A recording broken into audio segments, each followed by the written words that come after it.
Here is my Leica SL3 reporter, and mounted on it is the new Noctilux 35mm widest open aperture. Is an f1.2.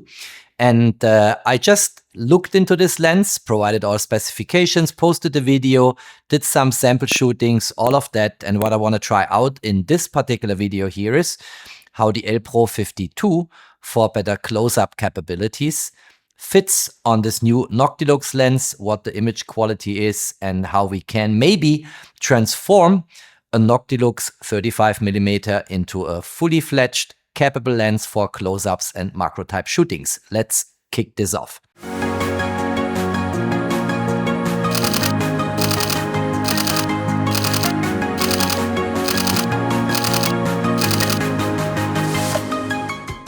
If you have not yet subscribed to my channel, please do so. Subscribe, hit the notification bell, support my work.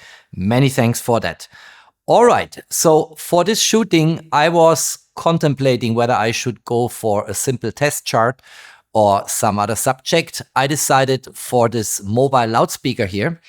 That's actually for phone calls, for playing music. It's from Louis Vuitton. I got this some time back. I never used it. I don't even know where it is from and who gave it to me, but it has a lot of nice texture and structure on it. So I think it's a good subject to test close-up shooting capabilities. And of course, I will also show you all the sample images. What I want to do is I want to shoot that loudspeaker first without the Elpro 52.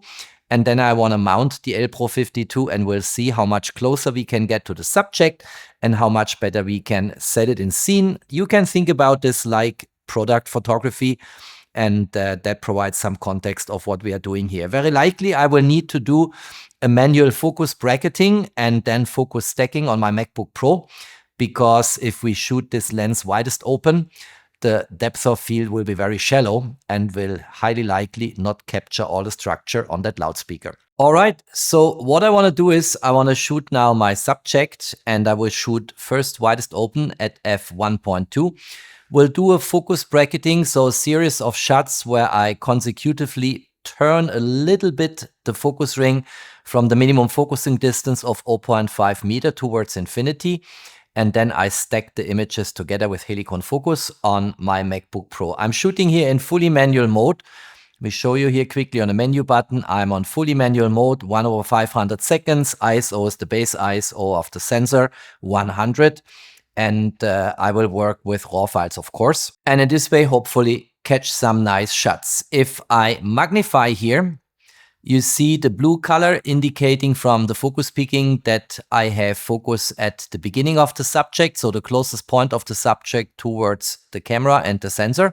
So I'm basically ready to shoot. So I will start here at 0.5 and then do tiny little turns of the focus ring, probably around 15-20 shots. Let's see. First shot. Next shot. You will see always when I half press the shutter button how the focus peaking is updated with the blue color.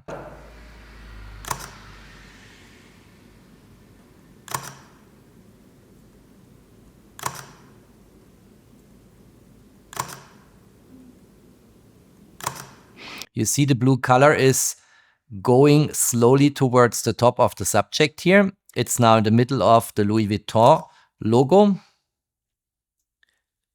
And it will further move up the more shots I take. Now it's at the upper bezel. A few more shots and then I think I'm good to go.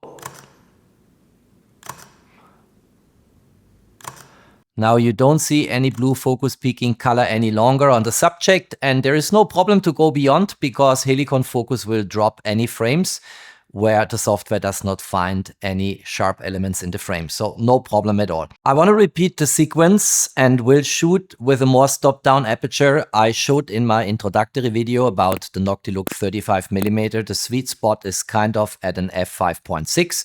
So let me stop down to f5.6 here on the lens. And let me get a different exposure time here. I want to go to 1/40 seconds. I think that's good. Looks good.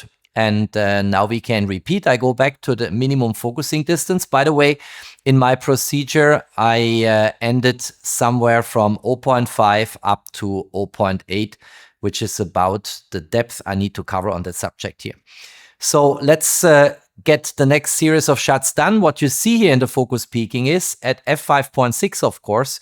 If I open the aperture wider, it gets brighter, of course, but you also see how the blue color from the focus peaking is moving towards the point of the subject, which is closest to the camera. Since I have now stopped down from f1.2 to f5.6, I have no longer a super shallow depth of field, but more on the subject will be in focus, so we also need less shots. Let's get this done. Minimum focusing distance, first shot.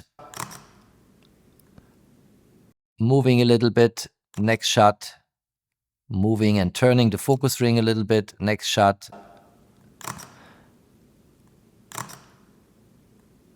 It's already covering the upper side of the subject.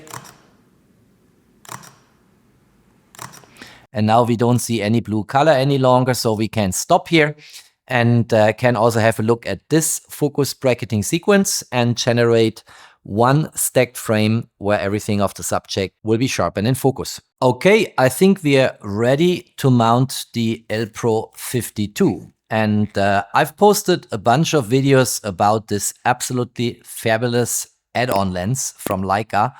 And you can look them up. I will post the links down below in the info box. And we have various adapters here.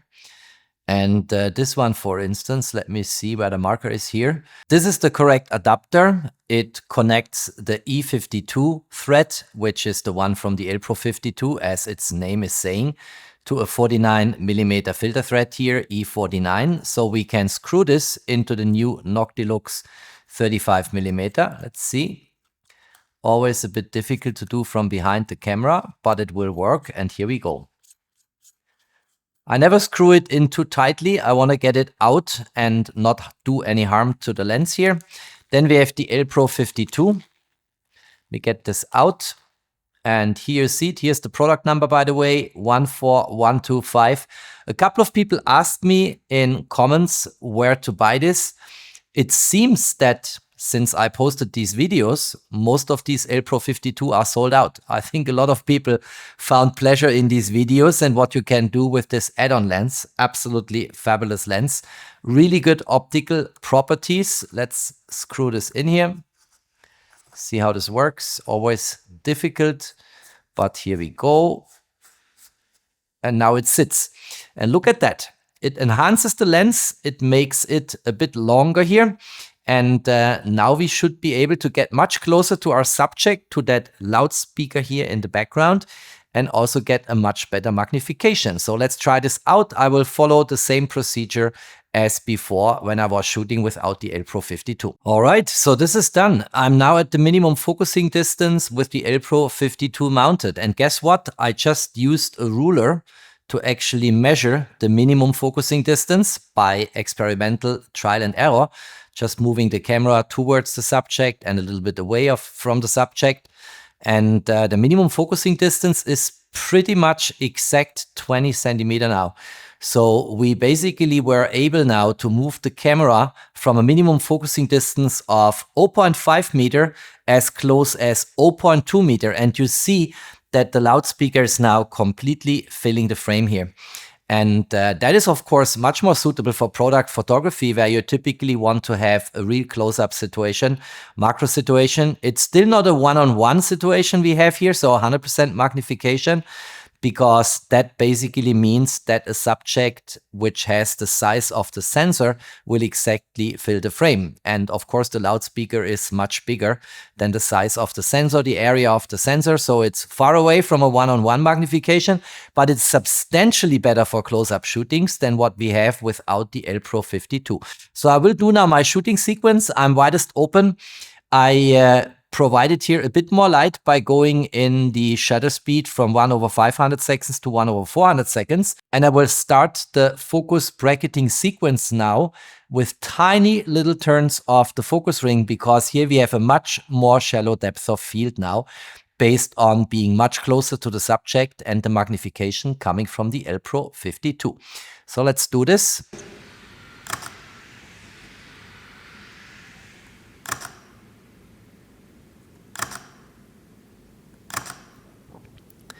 I will not film the whole sequence because this will take me many more shots than before and I don't want to bore you. So I will come back when the sequence is finally shot. So here's an interesting observation, which I kind of almost expected here. I'm now at infinity focus, but I still don't have the upper part of the subject sharp and in focus. So there will be, at the end of the subject, I will have a blurry nothing, where the sharp areas just melt into that blurry nothing. And that will very likely change now when I stop down to f5.6 in my 4th series in the focus bracketing.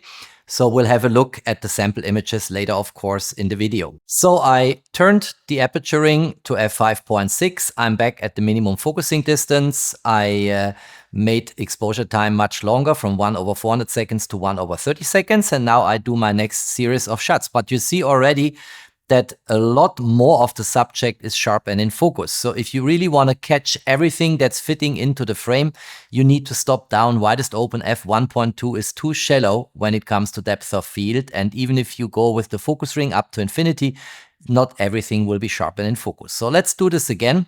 And we also will need less shots here based on a stop down aperture. Oh, I forgot my card. It's still in the computer. I come back in a second. First shot. Turning a little bit, second shot, turning a little bit. And I repeat this, I don't want to bore you with this, just leave it with me. I come back in a moment. All right, let's have a look into these images. And this is the one where I did shoot without the Elpro 52, but widest open at f1.2. You see a very pleasant, soft background bokeh, and you see the loudspeaker sharp and in focus, a bit softer than what you see later when I stop down to f5.6, but still a good image. And I think for a minimum focusing distance of 0.5 meter and a 35mm lens, this is a reasonable image. Looks good to me. I like it. Now let's look into the same image, but stop down to f5.6. By the way, both frames are focus stacked frames based on the focus bracketing I did manually with the camera. And here, of course, we get much more information in the background. If you compare that, f1.2, f5.6, and also the sharpness and crispness is back to the level what we would expect from an aperture of f5.6. So this looks really good. And by the way, the whole loudspeaker up to the top here, you see these knobs here is sharp and in focus. So that worked pretty well. Let's now look at the image with the Elpro 52, widest open at f1.2. Again, a focus bracketing sequence, then focus stacked in my MacBook Pro. And you see here, this is very sharp. You see all the dust on that loudspeaker. And that looks really good. And guys, I mentioned this now repeatedly. I think this is, if I count correctly, my 4th video on the Elpro 52. This is an ingenious add-on lens. Look at the level of sharpness you get here on that loudspeaker. I would bet it even improves what we saw before without the Elpro 52 and widest open f1.2. This is amazing. The downside of this is, of course, if we move up the loudspeaker here, we do not reach the very end of the product to get everything sharp and in focus. And you saw it before in the video clip. I came to a stop at the focus infinity point and I could not focus any further. So the focus range is just not wide enough to cover the whole subject. It gets a bit better if I do this at f5.6. Watch here. This is f1.2 and you see here also the background bokeh being super soft. Here still separation of the foreground from the background. But here, of course, we get much more information than at f1.2. But also here, it's not sufficient. I cannot go to the very end of the product to cover everything I wanted. So this loudspeaker is just too large to take product photos of it with the Noctilux 35mm and the Elpro 52.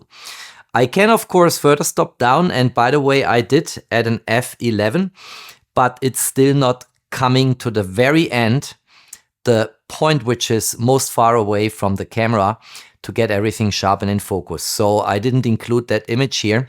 And by the way, don't get misled by the metadata here. It's not an f8.0, it's an f5.6. And of course, the aperture information is not handed over to the M to L adapter and the Leica SL3, because we only have that 6-bit optical coding, which explains to the camera and then is visible in the metadata what type of lens we are shooting. And here, not even this information is there. You see the metadata says unknown lens, because we do not yet have in the Leica SL3 a profile for the new Noctilux lens, because this video was produced before the official go live of this new Noctilux lens.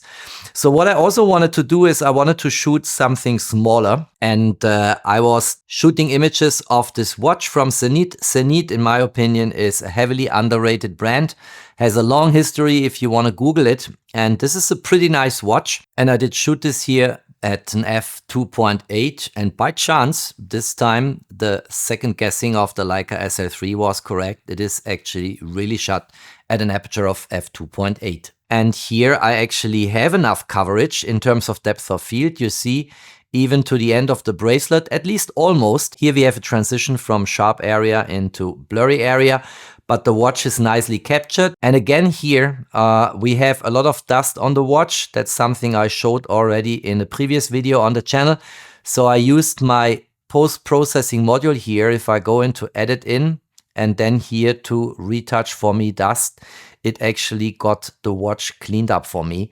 And this is the final image. And you see here, the dust is just hexed away and it looks much, much better. And here we actually have a very nice product photo. And for the loudspeaker, the focus range was just not wide enough. I could not cover everything to get everything of that product sharp and in focus, but here on the watch it worked, and everything I want to see on that watch is sharp and in focus. And it's absolutely brilliant what you see here in terms of crispiness, sharpness, contrast and micro contrast. Look at that watch.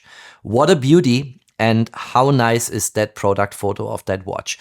So I think this is proof of evidence, proof of concept that with the Elpro 52, if your subject is not too large, and this one here is not filling the whole frame like we saw it on the loudspeaker when the Elpro 52 was mounted, you can actually use that combination of Noctilux times Elpro 52 for very serious product photography. I think this is a very nice image.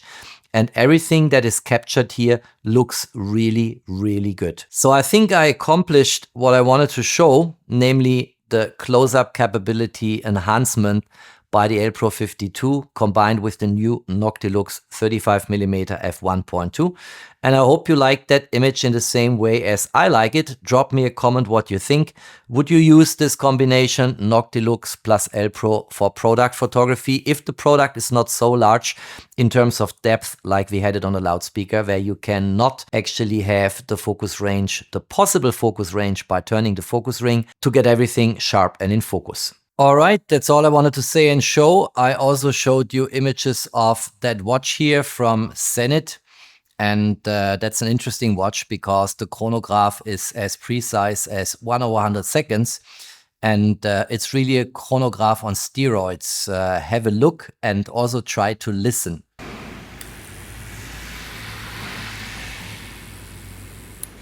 You can't hear that, I guess, but it's a very interesting watch. It's pretty cheap in the gray market because Zenit is not trading up. So these type of watches are highly affordable.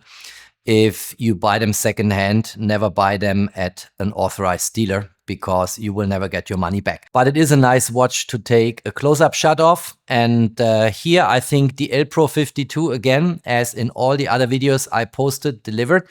You will need to stop down if you want to get a reasonable depth of field while it's open f1.2. On the new Noctilux, 35mm is just too shallow in terms of depth of field when combined with the Elpro 52.